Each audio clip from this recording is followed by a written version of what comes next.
Bismillahirrahmanirrahim. Elhamdülillah ve salatu ve selamu ala Resulillah. Allahümme allimna ma yanfa'una ve enfa'na bima allamtana ve zidna ilmen nafi'an.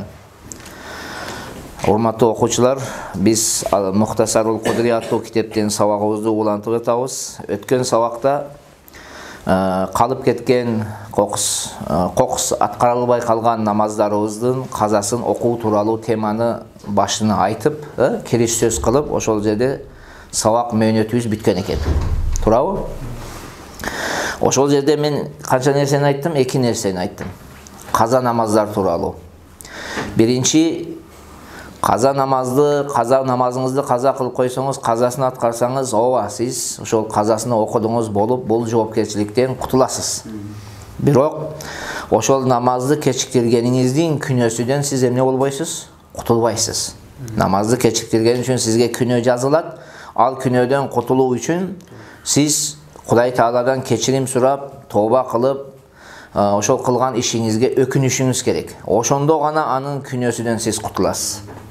Кээ бир адамдар бар, баягы шылдыңдаган сыяктуу, бүгүн каза кылат да, Кудайым болду, мен токтоттум, эми мындан бияка мен каза кылбайм такыр дейт да, кайра эртеси көрсөң кайра каза кылып алат да. Же башка күнөөлөр да эле ошондой да. Гыйбат кылбайм дейт да, болду дейт, анан эртеси карасаң кайра гыйбат кылып атат. Ушак сүйлөбөйм дейт, кайра эле ушак сүйлөп атат. Бардык күнөөлөргө тиешеси бар да. Муну китептерде алымдарыбыздын китептери келтирген немеси бар, бир хадис келтиришет да. Ал мустагфиру миназ замби вал мусирру алейхи кал мустахзи би раббихи. Күнөөсүдөн кечирим сураган, күнөөсүдөн кечирим сурап, бирок күнөөнү уулантып жаткан киши дейт, ал жаратуучусуну шылдыңдаган сыяктуу болот дейт. Биздин ишибиз азыр көпчүлүгүбүздүкү ушундай. Өтө мындай туура эмес мамиле кылабыз да ушул маселеде. Ошон үчүн силер каза кылдыңарбы? Мындан бияка тооба кылгыла, кайра ошол жака эмне кылбагыла? Баспагыла. Себеби Аллах Таала Кур'анда не дейт? Тубу илаллахи таубатан насуха. Силер чындап насух тооба кылгыла. Жөн эле тооба кылдым деп коюп эле эмес, чындап тооба кылуунун немеси кандай эле? Ошол амалга кайра кадам не кылбайсыз? Ошол жамайга кадам таштабайсыз, андан арыласыз эми. Эми бул жерде китептин ээси Сохибу тартип тууралуу сөз кылмакчы. Мындайча айтканда, балагатка жеткенинен баштап такыр намаздары каза болуп болгон киши, намазыны балагатка жеткенинен баштап такай окуп келген адам тууралуу сөз кылат да азыр. Мына ошондой адамдарга намазды ирети менен окуу фарз болуп калат. Ошондуктан эгерде кокустан, мисалга айталы, бүгүн бамдат намазыны окуган болбосо, ошол эсинде бар болуп туруп пешинде окуса, анын окуган пешин намазы дурус болбой калат. Эсинде бар, билет, она билет эмне? Бүгүн мен бамдатты окуган эмесмин, анан пешинде окуса не? Дурус болбойт. 3 сүрөттө гана ошол тартип мойнуңуздан не болот экен? Түшөт. 3 сүрөт. Чүнкү 3 мисалда гана мойнуңуздан түшөт. Мына азыр она китебибиздин темасы ошол жөнүндө кетет таксыларым. Хоп, бисмилла, китепке кайрылам. Ва ман фататху салатун qadaha idza zakaraha wa qaddamaha ala salatil waqti. Kimde kimnin namazı kalıp ketсе, окубай калды да. Мисалы айталы, бамдат намазга уктап калды. Qadaha idza zakaraha, esine келген кезде ошонун казасын эмне кылат? Окуп берет, кайтарып берет. Анткени пайгамбарыбыз саллаллаху алейхи ва салламдын хадиси бар. Ман нама ан салатин ау насияха фалиюсаллиха идza закараха. Кимде ким намаздан уктап калса, же намазыны окудум деп унутуп койду да, окуган эмес, бирок окудум деп унутуп койду намазын окууну. Унутуп койду, эсине келген кезде эмне кылсын дейт? Ал намаздын казасын окуп берсин дейт. Мына ушул хадистин негизинде биздин мойнубузга ошо калтырып кеткен намазыбызды эмне кылышыбыз керек экен? Толукташ милдет болот. Бирок кантип толуктайт десе, ва каддамаха ала салатил вакти. Аны ошол учурдагы намаздан мурун аткарат дейт ал казаны. Жанагы айтканымда, эгерде бамдат намазы калып кеткен болсо, пешин намазында эсиңизге келип калды. Пешин намазынын вактында эмне кылат экенсиз сиз биринчи бамдат намазынын казасын окуйсуз, андан кийин пешинде окуйсуз. Meyli cemaatка жетпесең жетпе, бирок эмнени окуйсуң? Биринчи казаны окуйсуз таксыры. Түшүнүктүбү? Каддамаха ошол каза намаз менен учурдагы намаздын ортосундагы тартип бул не? Фарз. Түшүнүңүздөрбү? Каза намаз менен учурдагы намаздын ортосундагы тартип фарз. Каза намаз менен каза намаздардын ортосундагы тартип фарз болот. Эч казасы жок адамдар үчүн. Мисалга, каза намаз менен каза намаздардын ортосундагы тартип фарз дедим го. Мисалга, балким айталы бүгүн Али бамдат намазды, пешин намазды, асыр намазды окууну эмне кылып койду? Унутуп койду да. Окудум деп жүрөт, эсине келип караса, көзүн ачса, жок, окуган эмес экенмин деди да. Мындай болот жашоодо таксыр. Унутуп койду дейли эми же бир оору себебинен окуй албай калды. Такыр мүмкүнчүлүгү жок болуп больницада эле окушка мүмкүнчүлүк таппады да. Такыр болбоду. Комада жаткан деп коеюн. Анан шам намазынын убактында өзүнө келип калды. Эмне кылат эми? Ушул намаздарды бардыгын эмне кылыш керек? Ирети менен окуйт. Шам намазынын убакты келдиби? Биринчи бамдаттын казасын окуйт. Шамыңды токтотуп турасың. Биринчи бамдатты окуйт. Анан пешинди окуйт. Анан асырды окуйт. Анан шамды окуйт. Көрүңөр, каза намаздардын ортосунда дагы тартип не болду? Тартип менен келди. Анан сен өзүң караганда, азыр эми асыр менен шамды окуп алайын, бамдат менен пешинди кийин окуйм, жарабайт. Дайыма такай намаз окуп жаткан адамдардын немеси ушундай эрежеси. Каза намаздарынын ортосунда, анан каза менен учурдагы намаздын ортосунда аларга тартип менен окуу эмне экен? Фарз болот. Ал пайгамбарыбыз саллаллаху алейхи ва салламдын төмөнкү хадиси ага далил болот. Мисалга пайгамбар саллаллаху алейхи ва саллам не дейт? Man nama an salatin aw nasiyaha falam yadhkurha illa wa huwa ma'al imam falyusalli allati huwa fiha thumma liyusalli allati zakaraha thumma liyu'id allati sallama al imam. Kimde kim namazını uktap kaldı deydi namazdan okubay. Je unutup koydu. Al imam menen namı çoğu namaz okup jatkan kezde gana esine kelse anda imam menen namazını okusun. Andan keyin estegen namazını okusun. Andan keyin imam menen çoğu okugan namazını kayra kaytarsın dep жатат. Görüngөр manisi ne oldu? Bari bir siz imam menen okugan çoğu okugan namazınızda emne kılat ekensiz? Kayra başından kaytarasın. Mına uşul hadis dagın emnege dalil bolot? İreti menen okuunun farz ekendigine dalil bolot.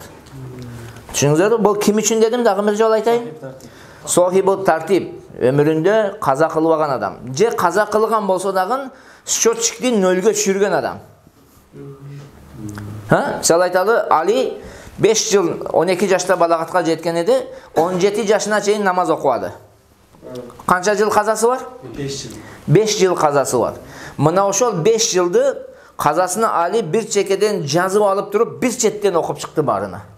Машалла. Баарына не кылды? Окуп чыкты. Счетчик канчага түштү? Нөлгө түштү. Эми бул киши кайра сохиб тартип болду. Бирок окуп келип ошол намаздардын бир намаз калган болсо дагы не болбойсуң пока?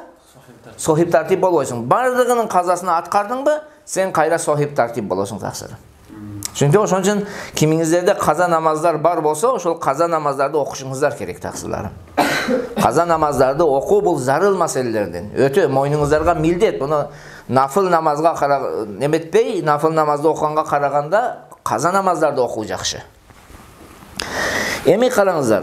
İlla ay yakhofa fauta salatil vakti fayuqaddimu salatal vakti alal faitati thumma yaqdiha. Бирок эгер каза намазды окуганда учурдагы намаздын өтүп кетүүсүнүн коркунучу болсо, анда учурдагы намазды биринчи окуп, андан кийин каза намаздын казасын аткарат дейт. Окуйт дейт. Мисалы бүгүн айталы мен бамдат намазын каза кылдым мен. Пешин намазынын убакыты кирип кетти. Пешин намазынын акыр убактында анан эсиме келди, пешинди дагы окуй элекмин, бамдатта окуй элекмин. Пешин намазынын бүтүшүнө 4 рекет убакыт калды. 4 рекет окусам, салам берсем, намаздын убакыты не болот? Бүтөт. Эгерде каза окусам, пешин не болуп калганы жатат? Каза болот. Туурабы? Мына ошондой мезгилде мен биринчи учурдагы намазды окуп, андан кийин казаны окусам болот таксыларым. Эмне менен түшөт экен тартип мойнуңуздан? Вакыттын тар болгондуктан, вакыт тар. Вакыт аз болсо, сиз каза менен учурдагы намаз экөө батпай турган мөөнөт калган болсо, ошондой мезгилде учурдагыны окуйсуз да, андан кийин эмнесин окуйсуз? Казасын окуйсуз. Жана айтпадым бу, 3 учурда не болот? Тартиптин фарздыгы түшөт. Бири эмне экен? Убакыттын тар болгондугу. Түшүнүктүбү? Wa man fatathu salawatun rattabaha fil qada'i kama wajabat fil asli. Эми кимде кимден дейт? Бир канча намаз өтүп кетти. Жана айтканда бүгүн айталы бир канча намазды каза кылып алдыңыз да. Бамдатты, пешинди, асырды каза кылып алдыңыз да. Анын казасыны окууда ирети менен окуйт, кама вajabat fil asli, негизинде важип болгону сыяктуу. Негизинде кандай важип болот намаздар? Ирети менен биринчи бамдат келет таң атканда, анан пешин, анан асыр келет. Турабы? Я. Ошондой келеби? Эми каза, ушундай каза кылган болсок, ошондой ирети менен кайра окуп келиши мойнубузга милдет болот таксылар. Illa an tazidal fawaitu ala 5 salawatin fayasqut. Бирок эгер намаздардын казасынын саны 5 убактан өтсө, ошол тартип мойнуңуздан түшөт дейт. Бул жерде 5 убакт деп турат, негизинде 6 убакт таксылар. 6 убакт каза болсо, сен сохибут тартип деген адамдан чыгасың, тартип ээсиден чыгасың. Тартипсиз окугандардын катарына киресиң. Тартипсиз окуй берсеңиз боло берет эми сизге. Канча убакт намаз каза болуш керек экен? 6 убакт. Мисалга бүгүн 5 убакт, эртең бамдат каза болсо, канча болду? 6. Мына ошол 6 жана андан көп казаңыз болсо, ирети менен окуу сиздин мойнуңузга не эмес? Милдет эмес. Айталы, бул шейхте 6 убакт намаз казасы бар. Бүгүн дагы плюс бамдатты каза кылды. Пешин убакты болду. Пешин убакты кирген кезде бул пешинди окуй берсе болобойбу? Болот. Болот. Себеби 6 убакт сенин уже казаң бар. Эгерде сенде 6 убакт казаң болбогондо не болот эди? Болбойт эди. Түшүнүктүбү? Экинчиси кайсы экен? Намаздардын, казалардын саны 6 жана андан көп болуп кеткен кезде дагы тартип мойнуңуздан эмне болот? Түшөт. Түшүнүктүбү? 6 убакт намаз не болуш керек? Түшүш керек. 6 убакт намаз каза болуш керек. Тартипти окуудун фарздыгы мойнуңуздан не түшүү үчүн. Үчүнчүсү, бул каза намаз бар экендигинде унутуп коюңуз таксырым. Бул жерде китептерде келген эмес. Кандай экен? Каза намазы бар экендиги унутуп койдук. Ошондо дагы тартип мойнубуздан түшөт. Мисалга, бүгүн мен бамдатты окуган эмес элем. Адаттагандай окуп алганмын деп ойлоп, пешинди окуп алдым да. Пешинди окуп, салам бергенимден кийин анан эсиме келди. Менде эмне бар деп? Бамдатты окуапым деп койдум да. Ошондо мен намазым не болот? Дурус боло берет окуган пешим намазым. Себеби унутуу менен дагы тартиптин фарздыгы мойнубуздан эмне болот экен? Түшөт таксылар. Түшүнүктүбү? Канча нерсени айттык тартип түшүү үчүн? 3 нерсе. Бири убакыттар, экинчиси 6 жана андан көп убакыт каза болсо, үчүнчүсү унутуп койсок каза бар экендигини. Ушундай мезгилдерде гана тартип менен намаз окуу биздин мойнубуздан түшөт. Түшүнүктүбү? Эми дагы башка мисалдары дагы бар. Алар татаалдашып кетет. Аны убакыты келгенде окуйбуз иншалла. Ушул каза намаздарды жана айттым башында өткөн сабакта. Каза намаз учурдагы намаз эмне менен милдет болсо, каза намаз дагы ошону менен милдет болот. Ошол акимус салат, намазды окугула деген башка демелер, бүт ошол эрежелер бунда дагы бар таксырым. Болгону бир эрежени сактап алгыла. Каза намазды окуган кезде жакшысы үйдө окуу. Мечитте эмес. Кайда окуш керек экен жакшы? Үйдө окуш керек. Бул бир тартип. Экинчиси, ошо каза намазды окуп жаткан кезде эгерде көпчүлүктүн арасында мейленди жакшысы үйдө окуш керегиди окуп алың. Сен мечитке бардың окудуң. Мечитке барып окуганыңызда билдирбешиңиз керек. Билдирбей окуш керек ошол каза намазды. Башкалар сезбесин сиз эмне окуп жаткандыгыңызды? Каза намаз окуп жаткандыгыңызды. Түшүнөсүңөрбү? Себеби шариатта эреже бар. İzharul ma'siyati ma'siyatun deydi. Күнөө ишти билдирүү, ачыкка чыгаруу дагы бир күнөө болот. Күнөө иш, сен намазды каза кылгансың, ал күнөбү? Күнөө. Эми ошону сен элге билдирип туруп окуй турган болсоң, дагы бир күнөө жазылат сага. Ошон үчүн мечитке барып окуган кезде аябай билдирбей окуш керек. Азанды унаган кылып Аллаху акбар, Аллаху деп кыйкырбайбы? Жөнүндө туруп Аллаху акбар, Аллаху акбар өзүң билдирбей окушуң керек. Кала берсе витр намазын окуйбуз го. Витр намазынын казасын окусаң, колду не кылбайсың? Көтөрбөйсүң, жөн эле Аллаху акбар дейсиң да, кунут дуасын окуп кете бересиң. Неге сен колду көтөрсөң айтат да, тирик бул. Бул биздин молдеке өлгөн экен да деп коет да ал жактагылар. Ошон үчүн такыр билдирбей окуш керек каза намаздарды. Түшүнүңөр? Үчүнчүсү дайыма суроо болуп турган маселе. Дайыма суроо болот. Ушул каза намаздарды окуган кезде 4 рекет окуй турган болсок, мисалга пешин, асыр, коптандарды. Бардык рекетине Фатиха менен зам сүрө кылабызбы? Жеки кадимкидей учурдагы намаздагыдай биринчи эки рекетине кылып, үчүнчү, төртүнчү рекетине кылбайбызбы деген суроо келет. Дайым бул суроо бар да. Biz eğer anık bilsek, bizde kaza namazımız var ekendikini Fatiha men zam сүрө kılbayız. Fatiha'nı okup keteveririz 3. 4. rekette. Uçurdaki namazda kanday? Oşonti okup keteveririz. Birok kümön kazaları var. Kanday kazalar varken? Kümön. Balkim kalıp ketken menden, balkim namazlarım buzulup kalgandır, jaş mezgilde men tуура эмес окуп койгондурмун деп kümön менен окуйсуз го. Анык эмес каза бар экендиги. Если что дегендей да. Ошондой каза окуган адамдар бар да этият үчүн. Мына ошол этият үчүн каза намаз окуган адамдар Фатиха зам сүрө кылат 3. 4. рекетте. Себеби чында бар болсо фарздын ордуга өтө берет, жок болсо нафылдын ордуга өтөт да. Ал нафыл намаздардын ар бир рекетине Фатиха зам сүрө окуу не? Важип. Түшүнүктүбү? Ya, kандай adamlar Fatiha mezam сүрө кылат экен? Күмөн менен окуган адамдар, этият үчүн окуган адамдар. Бирок сиз анык билсеңиз, мен балагатка жеткенден бери ушунча намазым калып кеткен деп, сизге Фатиха мезам сүрө кылуу кажети жок. Ошо Фатиханы окуп коюп кете бересиз. Сүннөттү аткарып коюп. Түшүнүңүздөрбү таксыларым? Бабул ауқатиллати тукраху фиха салат. Кийинки темабыз намаз окуу макрух болгон убакыттар тууралуу бөлүм дейт. Темабыз эмне жөнүндө экен? Намаз окуу макрух болгон убакыттар. Кандай учурларда биз намаз окусак, намаз болуп эсептелет, же болбосо намазыбыз макрух болот. Же намазыбыз такыр дурус болбойт. Намаз дурус боло турган убакыттарды мурунку темада намаз китебинин башында айттык. Мына убакыттарда намаз эмне болот? Дурус болот. Азыр бул темада эмнени айтат экен? Дурус эмес, такыр болбойт, же болбосо макрух болот темалары. Намаз окуубуз. Ла яжузу салату инда тулуи шамси ва ла инда гурубиха илля асра яумихи ва ла инда қиямиха фи дахира. Бул сүйлөмдө китептин ээси 3 убакытта намаз окуудун мүмкүн эмес экендигин айтат. Мисалга каза намаз окусаңыз болбойт. Учурдагы намаз эмес, каза намазды окусаңыз жарабай калат. Нафыл намаздарды окусаңыз макрух тахримия болот. Ошону айтып жатат. Намаз күн чыгып аткан кезде намаз окууга болбойт дейт. Күн чыгып аткан кезде, бамдат намазынан кийин эмне болот? Күн чыга баштайт го. Күн бийик жанагы көтөрүлгөнгө чейин, жанагы айт намазынын убакыты болгонго чейин намаз окууга не экен?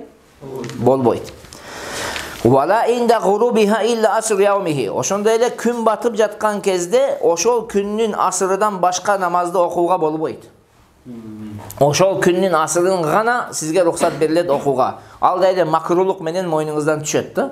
Чем каза болгонго калганда ошол жакшыраак болот да, мындай айтканда. Кандай экен? Ошол күндүн асыры гана. Андан башка казалар немелер ал убакта эмес, дурус эмес. Вала инда қиямиха фи дахира. Ошондой эле чак түштө дейт. Чак түштө. Күн жанагы дал ортого келип токтогон кезде дагы намаз окуган экен? Болбойт. Таксыдан намаз окуганга. Афунбу? Я. Хоп. Вала юсалли ала жаназатин вала ясжуду литтилавати. Мына ушул 3 убакта жаназа намазын дагы окубайт. Жана эгерде сажда аятын окуган болсо, жана Кур'андагы 14 орунда келет го. Ошону окуган болсо, тилават саждасын дагы кылбайт дейт бул 3 убакытта. Бирок бул маселеде айта турган маселелер бар. Бул азыр окубайт дейт го, жаназа намазын окубайт, тилават саждасын кылбайт дейт. Эгерде алдын ала келип ошол убакытка кечиктирген болсоңуз. Мисалга жаназа намазы айталы саат 11-де келди, 12-де чак түштү. Анан сиз кармап турдуңуз ошол жерде, баян кылып отуруп алдыңызбы же башка иш кылдыңызбы? Кыскасы айтот, чак түштөн мурун келип чак түшкө чейин кечиктирип кармап турдуңуз да жаназаны. Анан ошондо чак түштө окуйын десеңиз, ошондо болбойт. Же болсом тилават саждасын айталы, мына азыр күн чыккан да, азыр окудуңуз да, анан барып туруп чак түштө мен тилават саждасын кылып коеюн десеңиз, ошондо болбойт. Бирок ошол моментте окусаңызчы. Ошол моментте мисалга именно чак түштө өлүктү көтөрүп келишти. Же чак түш болгондо сиз сажда аятын окудуңуз. Кандай болот эми мында? Мында өкүмү башка болот. Бул жерде жаназа намазыны кечиктирүү макрух болгондуктан, ошол чак түштө окуй бересиз жаназа намазыны. Ошол вакытта көтөрүп келген болсо, окусаңыз болот. Түшүндүңүзбү?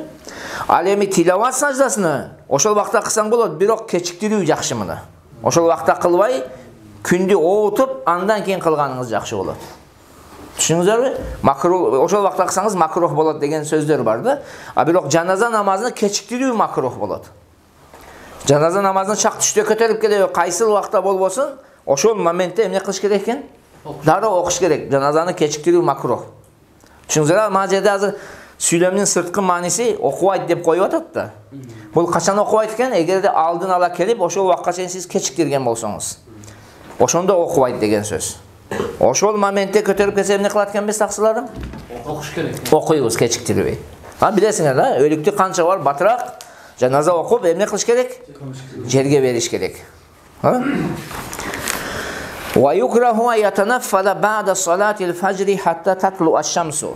Wa yukrahu an yatanaffala ba'da salati al-fajr hatta tatlu ash-shamsu. Bamdat namazын окугандан кийин, бамдаттын фарзын окугандан кийин күн чыкканга чейин нафыл намаз окуу макрух болот. Бамдат намазын фарзын окудук. Андан кийин дагы күн чыга баштаганга чейин бир канча вакыт бар да. Эч болсо бир 10-15 мүнөт вакыт болушу мүмкүн да. Мына ошол вакыттын ичинде нафыл намаз окуу эмне экен?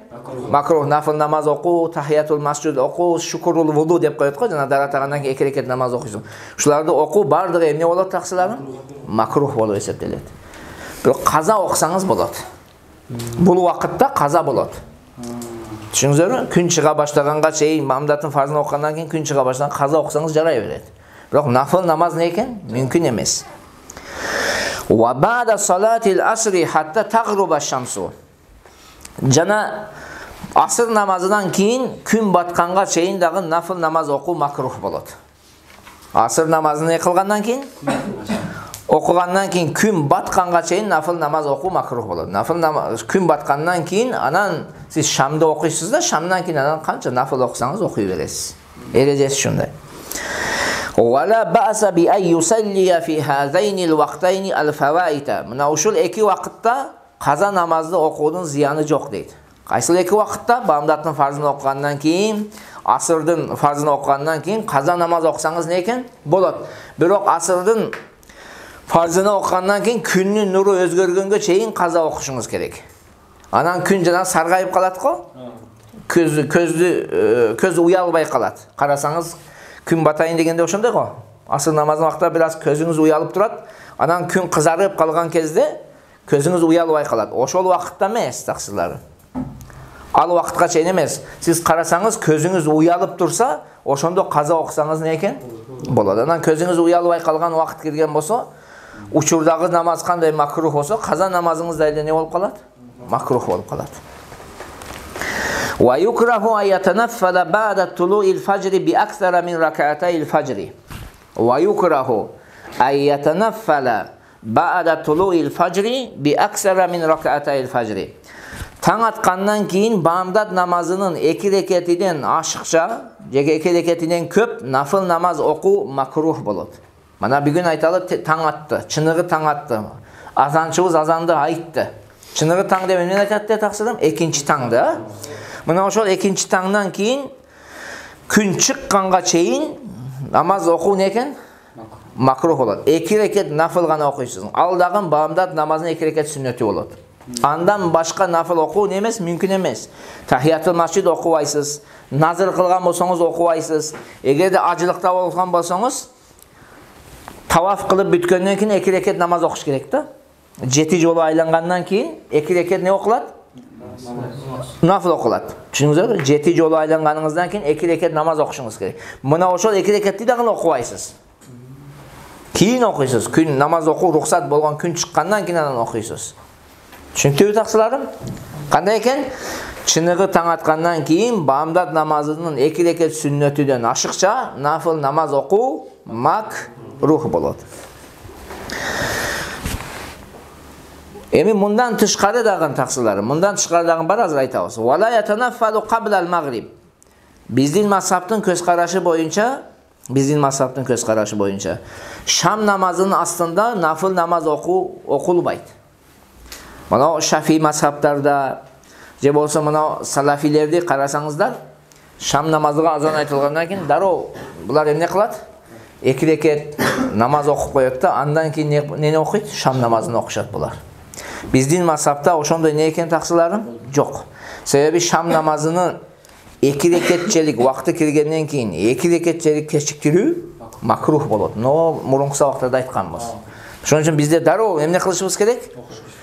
Азанда айтып элек, коматты айтып шамды окушубуз керек. А тигилерден эрежеси боюнча биринчи 2 рекет окуйт, андан кийин эмнени окуйт? Шам намазын окуйт. Алардын дагы өзүнүн далили бар таксылар. Биздин дагы өзүбүздүн далилибиз бар. Эми бул жерде далилдеше турган, далил сүйлөй турган жер эмес. Вакыты келгенде булардын баардыгын окуйсуңар иншалла. Бирок булардан тышкары дагы нелер бар экен таксыларым? Намаз окуу макрух болгон вакыттар бар. Мисалга, жума күнү имам хутба окуп жаткан кезде, жума намазынын хутбасын окуп жаткан кезде сиз ошол күнү кирсеңиз, кечигип келдиңиз, имам хутбага чыгыптыр да, жана минбарга. Ошондо кирип тахиятул масжид окугандыгыңыз, же болсом жума намазынын алдыңкы 4 рекет сүннөтүнү окууңуз не болуп калат? Макрух болот. Бирок жума күнү эгерде имам хутба окуп жаткан, сиз сүннөттү окуп жаткан кезде имам хутбага чыгып калсачы, анда алымдарыбыздын ортосунда талаш бар. Кээ бир алымдарыбыз айтат, 4 рекет кылып эми акырына чыгарасың дейт, кээ бирлер айтат, 2 рекет менен бүтүрүп коесуң дейт. Токтотуп коесуң дейт да, 2 рекет окуп эле. Ошо туурарагы кайсыл экен? 4 рекет кылып бүтүрөбүз. Баштай элек болсоңуз, киришүү эмне болот? Макрух болот. Баштабашыбыз керек. Ошондой эле жума күнү комат айтып жаткан кезде дагы нафыл намаз окуу не болот? Макрух болот. Айт намаздарынын хутбасын окуп жаткан кезде нафыл намаздарды окуу макрух болот. Ажылыкка барган кезде хутба окулат, ошо ажылыкта хутба окулуп жаткан кезде дагы нафыл намаз окуу макрух болот. Кала берсе, мына нике кыйып жаткан кезде хутба окулат го. Нике кыйганда билесиңерби? Сүннөт да, нике кыйганда сүннөт, ошол нике кыюудан мурун хутба окуйт. Баянга алхамдулиллахиллази жаала никаха суннатан саниятан лил анам деген хутбаны окуйт. Мына ошонун жанында, ошон окуп жаткан кезде дагы нафыл намаз окуу макрух болот. Түшүңүздөрбү? Бул жанагы бул китепте кээ бирин айтып атат, негизинен ушундай көбүрөөк макрулардын эмеси. Бул бир аз эмне кылган? Кыскараак баяндап кеткен бул китебинде. Бабун навафил, нафыл намаздар тууралуу бөлүм дейт. Китептин жазуучусу үйт намазынын эрежелерин, немелерин, каза намаздарды айтып келгенден кийин эмнеге киришти? Нафыл намаздарга киришти. Бул жердеги нафыл намаздардан максат тек гана нафылдар эмес таксы. Суннат муаккадалар, анан нафыл намаздар. Түшүнүңүздөрбү? Баардыгы эле нафыл эмес. Суннат муаккадалардан жалпылап бул жерде нафылды жалпылап айткан, астына суннат муаккадалар дагы кирет, нафылдар дагы кирет. Ас-суннату фи салати ай юсалли ракатайни ба'да тулуил фажр.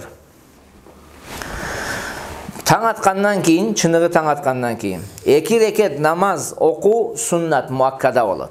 Бул бамдат намазынын 2 рекети жөнүндө сөз болуп жатат. Канча экен? 2 рекет. Ва арбаан кабла зухри ва ракатайни ба'даха. Пешин намазынан мурун 4 рекет, андан кийин 2 рекет. Бул да не экен? Суннат муаккада. Ва арбаан кабла ал-асри ва иншаа ракатайни. Аср намазынан мурун 4 рекет окуу, эгер каласа 2 рекет окуу, бул да эле не дейт? Сүннөт деп айтабыз, бирок сүннөт эмес. Бул мустахаб. Аср намазынын астында 4 рекет намаз окуу эмне экен? Мустахаб. Же 2 рекет окуу мустахаб болот. Хоп. Ва ракатайни ба'дал магриби. Шам намазыны окугандан кийин 2 рекет нафыл намаз окуу не? Суннат муаккада болот. Ва арбаан кабла ишаи ва арбаан ба'даха ва инша ракатайни. Куптан намазынан мурун 4 рекет, куптан намазынан кийин 4 рекет окуу бул нафыл болот. Бирок куптан намаздан кийин эгер кааласа 2 рекет окуйт дейт го, мына айтып атат. Ал суннат муаккада болот. Мына биз азыр 2 рекет окуйбуз, бул суннат муаккада. Өзү эреже боюнча куптан намаздан мурун жана куптан намаздан кийин 4 рекеттен нафыл намаз окуу бар. Алдын 4 рекет окуйсуз, андан кийин не кыласыз кайра? 4 рекет. Бул нафыл болот.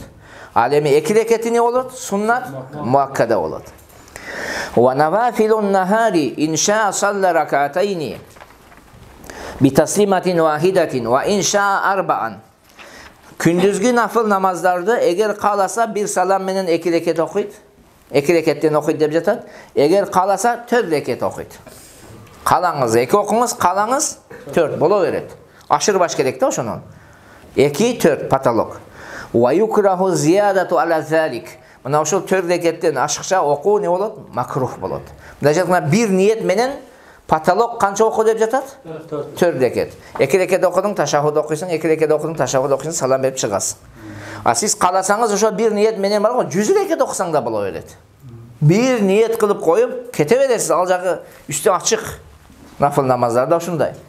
Alın çeki jok. Kança kalasaң jupsan menen emne kılıp kete beresiz?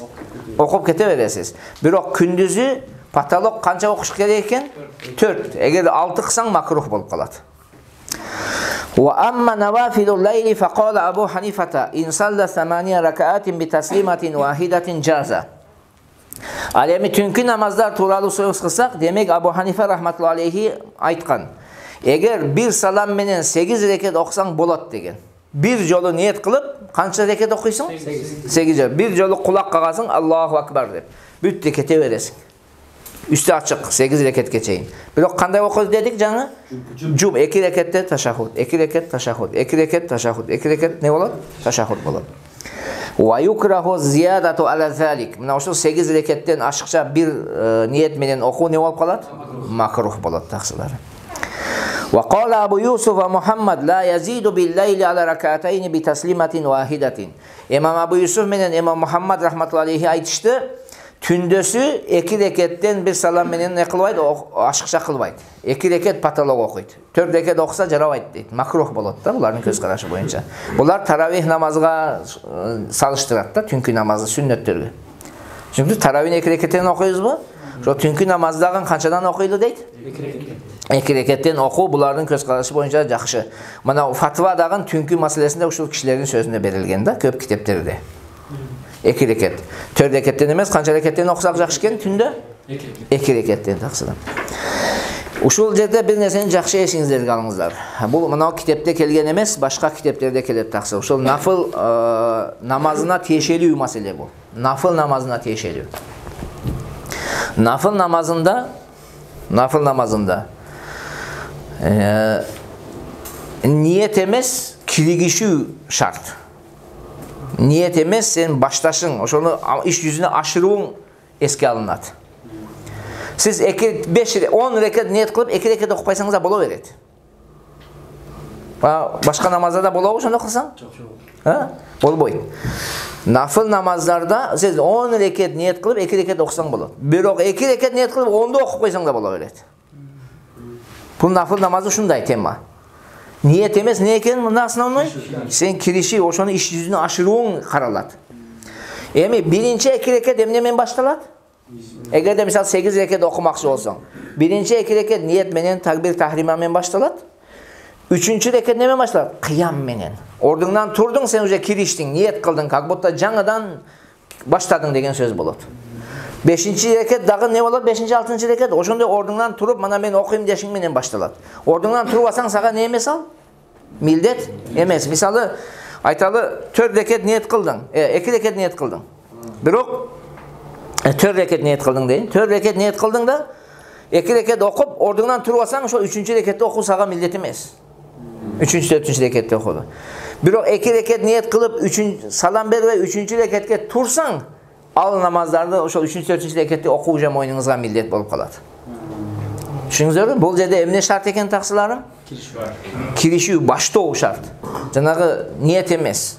Миллион рекет ниет кылсаң да 2 рекет окуп кое бересиң. Бирок 2 рекет ниет кылып, жанагындай эми макрух жол менен болсо дагы бир канча рекет окуп салсаңыз да эле жарай берет.